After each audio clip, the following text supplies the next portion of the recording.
ನಮಸ್ಕಾರ ಸ್ನೇಹಿತರೆ, welcome to my channel Triveni blogs. ಬಿಜಾಪುರದ ಸರಣಿ ವಿಡಿಯೋಗಳು ಬರ್ತಿದೆ. ಒಂದಿಷ್ಟು ವಿಡಿಯೋಗಳನ್ನ ಈ ಸಲ ನಾನು ಉತ್ತರ ಕರ್ನಾಟಕ ಟ್ರಿಪ್ ಹೋದಂತಹ ಟೈಮ್ ಅಲ್ಲಿ ಮಾಡ್ಕೊಂಡು ಬಂದಿದ್ದೀನಿ. ಅವುಗಳನ್ನ ನಿಮ್ ಮುಂದೆ ತರುವಂತಹ ಪ್ರಯತ್ನವನ್ನ ಮಾಡ್ತಿದ್ದೀನಿ ಅಂತಾನೆ ಹೇಳ್ಬೋದು. ಬಿಸಿಲು ಇರ್ತಕ್ಕಂತಹ ನಾಡು ಬಿಜಾಪುರ ಅಂತಾನೆ ಹೇಳ್ಬೋದು. ದ್ರಾಕ್ಷಿಯ ಬೀಡು, ಗುಮ್ಮಟ ನಗರಿ ಅಂತಾನೆ ಕರೀತಾರೆ ನಮ್ಮ ಬಿಜಾಪುರವನ್ನ. ಸೊ ಇಂತಹ ಒಂದು ನಾಡಿನಲ್ಲಿ ಬಿಸಿಲು ಜಾಸ್ತಿ ಇರುತ್ತೆ. ಸೊ ಅಂದಿನ ಕಾಲದಲ್ಲಿ ಅವರು ಸ್ಮಾರಕಗಳನ್ನ ನಿರ್ಮಾಣ ಮಾಡ್ಲಿಕ್ಕೆ ಆದಿಲ್ಶಾಹಿ ಸುಲ್ತಾನರು ತೆಗೆದುಕೊಂಡಿರತಕ್ಕಂತಹ ಕಲ್ಲು ಬ್ಲಾಕ್ ಬಸಲ್ಟ್ ಸ್ಟೋನ್ ಅಂತ ಕರೀತಾರೆ. ಈ ಗೋಲ್ ಗುಂಬಜ್ ಅನ್ನ ಕಟ್ಟೋದಕ್ಕೂ ಸಹ ಅದೇ ಕಲ್ಲನ್ನ ಉಪಯೋಗ ಮಾಡಿದ್ದಾರೆ. ತಮ್ಮದೇ ಆದಂತಹ ಒಂದು ಇಂಡೋ ಇಸ್ಲಾಮಿಕ್ ಶೈಲಿಯಲ್ಲಿ ಈ ಬಿಜಾಪುರದ ಸಾಕಷ್ಟು ಸ್ಮಾರಕಗಳು ಇರೋದನ್ನ ಸಹ ನಾವು ನೋಡಬಹುದು. 1 ಡೇ 2 ಡೇ 3 ಡೇ ಡೀಟೇಲ್ ಆಗಿ ನೋಡುವಷ್ಟು ಬಿಜಾಪುರದ ಸ್ಮಾರಕಗಳಿದೆ. ಅದರಲ್ಲಿ ಆಸಕ್ತಿ ಇದ್ದವರು ಇತಿಹಾಸದ ಬಗ್ಗೆ, ಸ್ಮಾರಕಗಳ ಬಗ್ಗೆ ಆಸಕ್ತಿಯಿಂದ ನೋಡಬಹುದು. ಗೋಲ್ ಗುಂಬಜ್ ಬಳಿ ನಿಮ್ಗೆ ಸಾಕಷ್ಟು ಗೈಡ್ಸ್ ಸಹ ಸಿಗ್ತಾರೆ. ನೀವು ಗೈಡ್ಸ್ ಅನ್ನ ಹೈರ್ ಮಾಡ್ಕೊಂಡು ಬೇರೆ ಎಲ್ಲ ನಮ್ಗೆ ಡೀಟೇಲ್ ಆಗಿ ಬಿಜಾಪುರವನ್ನ ತೋರಿಸ್ಬೇಕು, ನೀವು ತೋರಿಸಿ ಅಂತಂದ್ರೆ ಮೇ ಬಿ ಅವ್ರು ಸಪೋರ್ಟ್ ಮಾಡ್ಬೋದು. ನಿಮ್ಗೆ ತೋರ್ಸೋದಕ್ಕೂ ಬರ್ತಾರೆ ಅಂತ ಅನ್ಸುತ್ತೆ. ಚಾರ್ಜಸ್ ಇರುತ್ತೆ. ಗೈಡ್ಸ್ ಎಲ್ಲ ಜಾಸ್ತಿ ಸಿಗೋದು ಗೋಲ್ ಗುಂಬಜ್ ಹತ್ರನೇ. ಈಗೇನು ಇಬ್ರಾಹಿಂ ರೋಜಾದ್ ಹತ್ರನು ಫೆಸಿಲಿಟಿ ಇದೆಯಾ ಏನೋ ಅಷ್ಟು ಗೊತ್ತಿಲ್ಲ. 8 ಜನ ಆಥರೈಸ್ಡ್ ಗೈಡ್ಸ್ ಇದ್ರಂತೆ ಗೋಲ್ ಗುಂಬಜ್ ಬಳಿ. ನೀವು ಅಲ್ಲಿ ಗೈಡ್ ಅನ್ನ ಹೈರ್ ಮಾಡ್ಕೊಂಡು ಹೆಚ್ಚು ಒಂದು ಇತಿಹಾಸದ ಬಗ್ಗೆ ಆಸಕ್ತಿ ಇದ್ರೆ ತಿಳ್ಕೊಬಹುದು ಸ್ನೇಹಿತರೆ. ಹಿಂದಿನಿಂದಲೂ ಸಹ ಈ ಒಂದು ಊರಿಗೆ ಮಹಲ್ ಅನ್ನುವಂತಹ ಹೆಸರು ಬಂದಿರತಕ್ಕಂಥದ್ದು. ಈಗ ಐನಾಪುರ ಕ್ರಾಸ್ ಬಳಿ ಇರ್ತಕ್ಕಂತಹ ಮಹಲ್ ಅಂತ ಕರೆಯೋದುಂಟು ಲೋಕಲೈಟ್ಸ್ ಎಲ್ಲ. ಈ ಒಂದು ಮಹಲ್ ಅನ್ನ ನೋಡ್ಕೊಂಡು ನಾವು ವಾಪಸ್ ಬರುವಾಗ ಬಿಜಾಪುರದ ನಗರದ ಒಳಭಾಗದಲ್ಲಿ ಇರ್ತಕ್ಕಂತಹ ಒಂದಿಷ್ಟು ಕೋಟೆಯ ಭಾಗಗಳನ್ನ ಸಹ ನಾನು ನೋಡಿದೆ. ಅದನ್ನು ಸಹ ಯಾವ ರೀತಿ ಇದೆ ಅಂದ್ಬಿಟ್ಟು ಈ ಒಂದು ವಿಡಿಯೋದಲ್ಲಿ ತೋರಿಸ್ತೀನಿ ಸ್ನೇಹಿತರೆ, ನೋಡಿ. ಬಿಜಾಪುರ ನಗರದಲ್ಲಿಯೂ ಸಹ ಸಾಕಷ್ಟು ಸ್ಮಾರಕಗಳಿದೆ.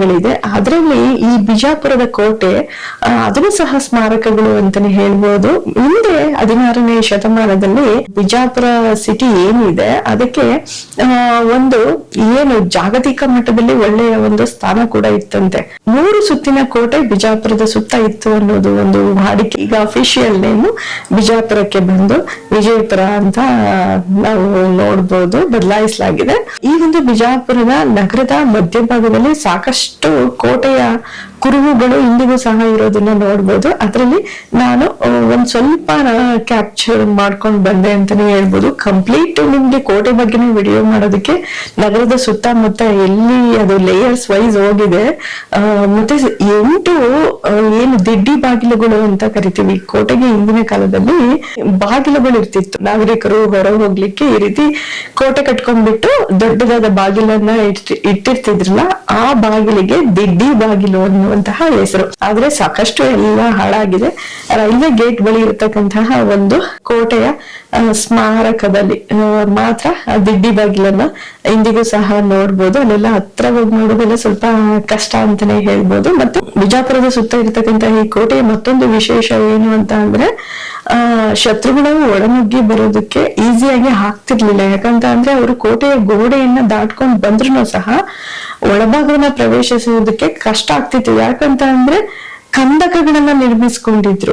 ಅವುಗಳನ್ನ ದಾಟಿ ಒಳ ಪ್ರವೇಶಿಸೋದಿತ್ತಲ್ಲ, ಅದು ಬಹಳ ಶತ್ರುಗಳಿಗೆ ಕಷ್ಟ ಆಗಿರ್ತಿತ್ತು ಅಂತಾನೆ ಹೇಳ್ಬೋದು. ಈ ಕಂದಕಗಳನ್ನ ಯಾಕೆ ಮಾಡಿರ್ತಿದ್ರು, ಅದರಲ್ಲಿ ಯಾವ ರೀತಿಯಲ್ಲಿ ಶತ್ರುಗಳನ್ನ ಹಿಮ್ಮೆಟ್ಟಿಸೋದಕ್ಕೆ ಪ್ರಯತ್ನ ಪಡ್ತಾ ಇದ್ರು ಆಗಿನ ಕಾಲದಲ್ಲಿ ಸುಲ್ತಾನರು ಇರ್ಬೋದು, ಅಥವಾ ಯಾವುದೇ ಕಡೆ ಇರ್ತಕ್ಕಂತಹ ಕೋಟೆಯಲ್ಲಿ ರಾಜರು ಹಿಮ್ಮೆಟ್ಟಿಸೋದಕ್ಕೆ ಪ್ರಯತ್ನ ಪಡ್ತಿದ್ರು ಅಂತ ಅಂದ್ರೆ ನನಗೆ ಗೊತ್ತಿರುವಂತಹ ಒಂದು ಪುಟ್ಟ ವಿಷಯವನ್ನ ನಿಮ್ಗೆ ಹೇಳೋದಕ್ಕೆ ಇಷ್ಟಪಡ್ತೀನಿ. ಏನು ಕಂದಕವನ್ನ ಮಾಡಿ ಅದರ ತುಂಬಾ ನೀರನ್ನ ತುಂಬಿಸ್ತಾ ಇದ್ರು. ಅಥವಾ ಮಳೆಗಾಲದಲ್ಲಿ ಇರ್ಬೋದು, ಮಳೆಗಾಲದಲ್ಲೇ ಜಾಸ್ತಿ ನೀರನ್ನ ನಿಲ್ಲಿಸಿ ಏನ್ ಮಾಡೋದು, ವಿಷಕಾರಿ ಹಾವುಗಳನ್ನ ಇರ್ಬೋದು, ಮೊಸಳೆಗಳನ್ನ ಹೆಚ್ಚಾಗಿ ಬಿಡ್ತಿದ್ರು. ಸೊ ಅವಾಗ ಆ ಮೊಸಳೆಗಳಿಂದ ತಪ್ಪಿಸ್ಕೊಂಡು ಕೋಟೆಯನ್ನ ದಾಟಿ ಬರೋದು ಪ್ರಯಾಸಕಾರಿಯಾಗಿ ಇರ್ತಿತ್ತು.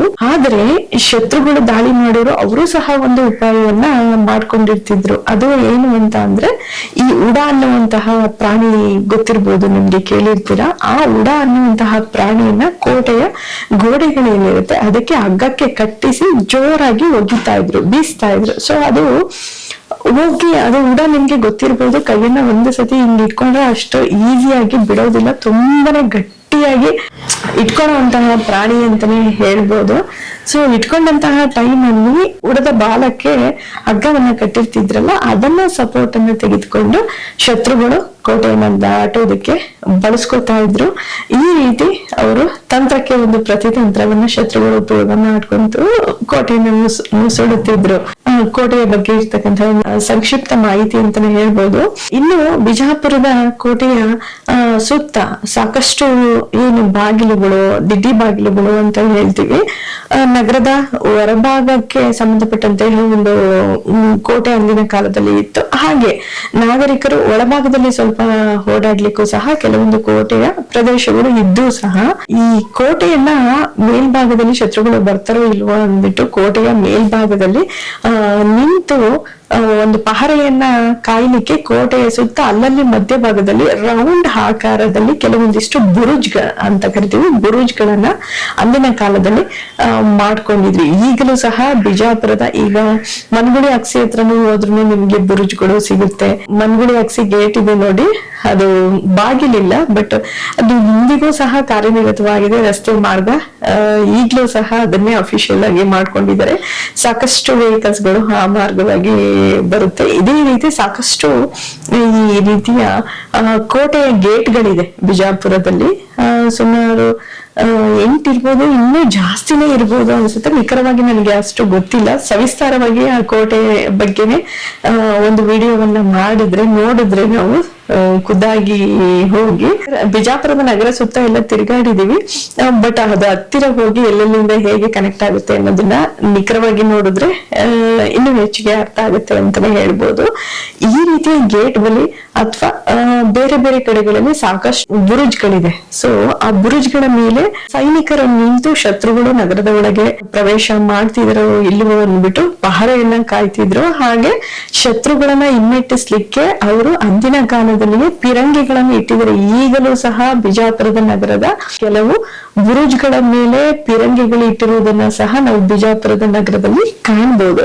ಹಾಗೆ ಇನ್ನೊಂದು ಹೈಲೈಟ್ ಏನು ಅಂತ ಅಂದ್ರೆ ಶಿವಾಜಿ ಸರ್ಕಲ್ ಅಂತ ಬಿಜಾಪುರಲ್ಲಿ ಬರುತ್ತೆ. ಅದರ ಹತ್ತಿರ ಮಲಿಕಿ ಮೈದಾನ್ ತೋಪು ಅಂತ ಇದೆ. ಅದು ಅಹಮದ್ ನಗರದಲ್ಲಿ ಬಿಜಾಪುರದ ಸುಲ್ತಾನರು ಗೆದ್ದಂತಹ ಟೈಮ್ ಅಲ್ಲಿ ಆ ಒಂದು ಪಿರಂಗಿಯನ್ನ ಬಳುವಳಿಯಾಗಿ ನೀಡಿದ್ರಂತೆ. ಸೊ ಅದು ಇಡೀ ವಿಶ್ವದಲ್ಲಿ ಅತ್ಯಂತ ತೂಕವಾದಂತಹ ತುಂಬಾನೇ ದೊಡ್ಡದಾದಂತಹ ಪಿರಂಗಿ ಎನ್ನುವಂತಹ ಮಲಿಕಿ ಮೈದಾನ್ ತೋಪು ಅಂತ ಕರೀತಾರೆ ಅನ್ನುವಂತಹ ಒಂದು ಹೆಗ್ಗಳಿಕೆಯನ್ನ ಪಡೆದುಕೊಂಡಿದೆ. ಸಿಕ್ಕಾಪಟ್ಟೆ ವೇಟ್ ಇದೆ. ಅದರ ಮೇಲೆ ಉರ್ದುವಿನ ಕೆಲವೊಂದು ಲಿಪಿಗಳನ್ನ ನಾವು ಇಂದಿಗೂ ಸಹ ನೋಡಬಹುದು. ಅದರ ಪಕ್ಕದಲ್ಲಿ ಅನತಿ ದೂರದಲ್ಲಿ ಸುಮಾರು ಒಂದು 100 ರಿಂದ 150 ಮೀಟರ್ ದೂರ ಹೋದ್ರೆ ಉಪ್ಲಿ ಬರೂಜ್ ಅನ್ನುವಂತಹ ಒಂದು ಪ್ರದೇಶ ಕೂಡ ಇದೆ. ಅಲ್ಲಿ ಏನು ಹೈಲೈಟ್ ಅಂತ ಅಂದ್ರೆ ಅದರ ಮೇಲೆಯೂ ಸಹ ಪಿರಂಗಿಗಳನ್ನ ಇಡಲಾಗಿದೆ.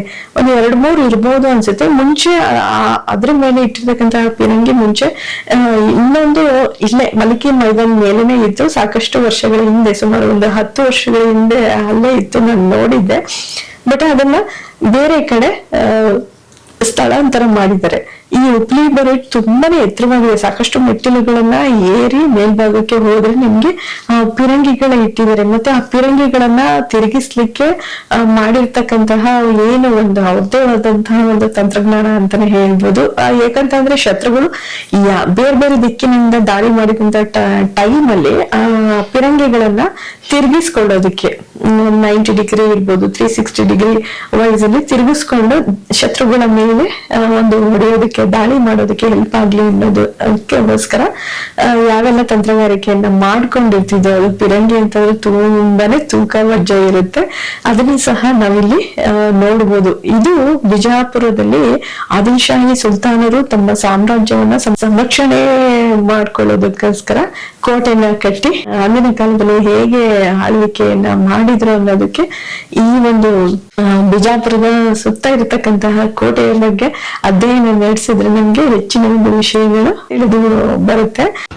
ನೋಡಿ, ಕೋಟೆ 16ನೇ ಶತಮಾನದಲ್ಲಿ ಬಿಜಾಪುರ ತುಂಬಾನೇ ಮಹತ್ವವಾದ ಜಗತ್ತಿನ ನಗರಗಳಲ್ಲಿ ಒಂದಾಗಿತ್ತು ಅನ್ನುವಂತ ಹೆಗ್ಗಳಿಕೆ ಕೂಡ ಇದೆ. ನೋಡಿ, ಕಂದಕಗಳು ಎಷ್ಟು ಆಳವಾಗಿದೆ. ಕೋಟೆ ಕಲ್ಲು ಭಾಗ ಎಲ್ಲ, ಕೋಟೆ ಕಲ್ಲಿನ ಭಾಗ ಸಹ ಕಾಣುತ್ತೆ ನೋಡಿ. ಕೋಟೆ ಗೋಡೆಗಳೆಲ್ಲ ಕಾಣುತ್ತೆ ನೋಡಿ ಅಲ್ಲೆಲ್ಲ. ಆಸಾದ್ ಮಹಲ್ ಅಂತಾರ್ರಿ. ಹಾ ಅಸಾಲ್ ಮೆಹಲ್. ಬಸರಿ ಕಮಾನ. ಹಾ ನೋಡಿನಿ ಇದೆಲ್ಲ. ಅಂಡರ್ ಗ್ರೌಂಡ್ ಐತಿ. ಹಾ ಹೌದು. ಈಗ ಮೊನ್ನೆ ತಗದಾರಿ ಮೇಡಮ್ ಅದು. ಹಾ ಹಾ ಅಸಾಲ್ ಮೆಹಲ್ ಇದೆ ಇದ್ರೊಳಗಡೆ.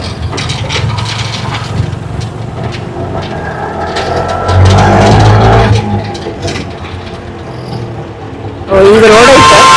ಐತಿ ಮೇಡಮ್ ಹೋಗ್ತಿದ್ರಿ ಗಾಡಿ ಅದಕ್ಕೆ ಈ ಕಾರ್ನ ತಗೊಂಡ್ರಿ ಬಸ್ ಓಕೆ ಓಕೆ. ಎಷ್ಟು ರೋಡ್ ಐತಿ ನೋಡಿ ಮೇಡಮ್. ಸಣ್ಣಗೆ ಆಯ್ತಲ್ಲ ನೋಡಿ, ಆಟೋನೇ ಹೋಗೋಯ್ತ ಕೋಟೆ ಒಳಗೆ.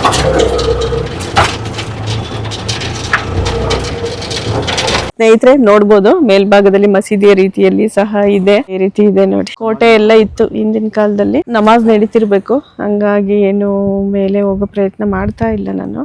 ಆ ಕಡೆ ಆಸರ್ ಮಹಲ್ ಇದೆ. ಈ ರೀತಿ ಬಾಗಿಲ ನೋಡಿ ಎಷ್ಟು ಚೆನ್ನಾಗಿದೆ. ಹಿಂದಿನ ಕಾಲದಲ್ಲೆಲ್ಲ ಬಿಜಾಪುರದಲ್ಲಿ ಸಾಕಷ್ಟು ಐತಿಹಾಸಿಕ ಕಟ್ಟಡಗಳಿದೆ. ಅದು ಗಂಜ್ ಅನ್ಸುತ್ತೆ ಮೋಸ್ಟ್ಲಿ, ನೀರಿನ ಟ್ಯಾಂಕ್. ಬಿಜಾಪುರದಲ್ಲಿ ಹಿಂದಿನ ಕಾಲದಲ್ಲಿ ಗಂಜ್ ಅಂತಿದ್ರು. ಇದೆಲ್ಲ ನೀರಿನ ಟ್ಯಾಂಕ್, ನೀರನ್ನ ಸಪ್ಲೈ ಮಾಡಕ್ಕೋಸ್ಕರ ನಗರಕ್ಕೆ ಆ ರೀತಿ ಕಟ್ಟಿರ್ತಿದ್ರು. ಬಹಳಷ್ಟು ಕಡೆ ಆ ರೀತಿಯ ಗಂಜ್ಗಳು ಬಿಜಾಪುರದಲ್ಲಿ ಕಾಣುತ್ತೆ. ಮತ್ತೆ ಇದು 16ನೇ ಶತಮಾನದಲ್ಲಿ ಬಿಜಾಪುರದ ಕೋಟೆ ಏನಿತ್ತು, ಸುತ್ತಲೂ ಇತ್ತು ಬಿಜಾಪುರದ ಸುತ್ತ. ಈ ಕೋಟೆಯ ಒಳಗಡೆನೆ ನಗರ ಇದ್ದಂಥದ್ದು, ಸಿಟಿ ಇದ್ದಂಥದ್ದು. ಇವಾಗೆಲ್ಲ ನಗರದ ಕೋಟೆಯ ಹೊರಗನು ಸಹ ಇದೆ, ಬೆಳೆದಿದೆ ಸಿಟಿ. ಹಿಂದೆ ಇರಲಿಲ್ಲ. 16ನೇ ಶತಮಾನದಲ್ಲಿ ಈ ಒಂದು ಬಿಜಾಪುರ ತುಂಬಾನೇ ಪ್ರಮುಖವಾದಂತಹ ಸಿಟಿಗಳಲ್ಲಿ ಒಂದಾಗಿತ್ತು ಅನ್ನುವಂತಹ ಐತಿಹ್ಯಗಳು ಸಹ ಇದೆ. ಇದೊಂದು ಸ್ವಲ್ಪ ನಿಮಗೆ ತೋರಿಸೋದಕ್ಕೆ ಅವಕಾಶ ಸಿಕ್ತು, ಹಾಗಾಗಿ ಆನ್ ದ ವೇ ಹೋಗ್ತಿದ್ವಲ್ಲ, ಸಿಗುವಂಥ ಪ್ಲೇಸನ್ನ ತೋರಿಸ್ಕೊಂಡು ಹೋಗ್ತಾ ಇದ್ದೀನಿ. ಅಸರ್ ಮಹಲ್ ನಾನು ನೋಡಿದ್ದೀನಿ. ಅಲ್ಲಿ ಏನೋ ಪ್ರವಾದಿ ಮೊಹಮ್ಮದರ ಒಂದು ಗಡ್ಡದ ಕೂದಲು, ಏನೋ ತಲೆ ಕೂದಲು ಗಡ್ಡದ ಕೂದಲು ಏನೋ ಇಟ್ಟಿದ್ದಾರೆ, ಈಗ್ಲೂ ಸಹ ಇದೆ. ಅದು ಮಸೀದಿ ಒಳಗೆ ಲೇಡೀಸ್ ಅಲ್ಲೋ ಇರಲ್ಲ, ಜೆಂಟ್ಸ್ ಹೋಗಿ ನೋಡ್ಬೋದು. ಮುಂದೆ ಒಂದು ಕೊಳ ಇದೆ, ಆ ರೀತಿ ಇದೆ ಅದು ಅಸರ್ ಮಹಲ್. ಕೋಟೆ ಮೇಲೆಲ್ಲ ಇನ್ನೊಂದು ವಿಶೇಷತೆ ಏನು ಅಂತಂದ್ರೆ, ಅಲ್ಲಲ್ಲಿ ಪಿರಂಗಿ ಇಟ್ಟಿರ್ತಿದ್ರು. ಕೆಲವು ಕಡೆ ಈಗಲೂ ಕೋಟೆ ಭಾಗದ ಕೆಲವೊಂದು ಸ್ಥಳಗಳಲ್ಲಿ, ಕಾರ್ನರ್ಸ್ ಗಳಲ್ಲಿ ಇಂದಿಗೂ ಸಹ ಪಿರಂಗಿಗಳು ಇಟ್ಟಿರ್ತಕ್ಕಂತಹ ಇತಿಹಾಸ ಕೂಡ ಇದೆ ಈಗಲೂ ಕೂಡ.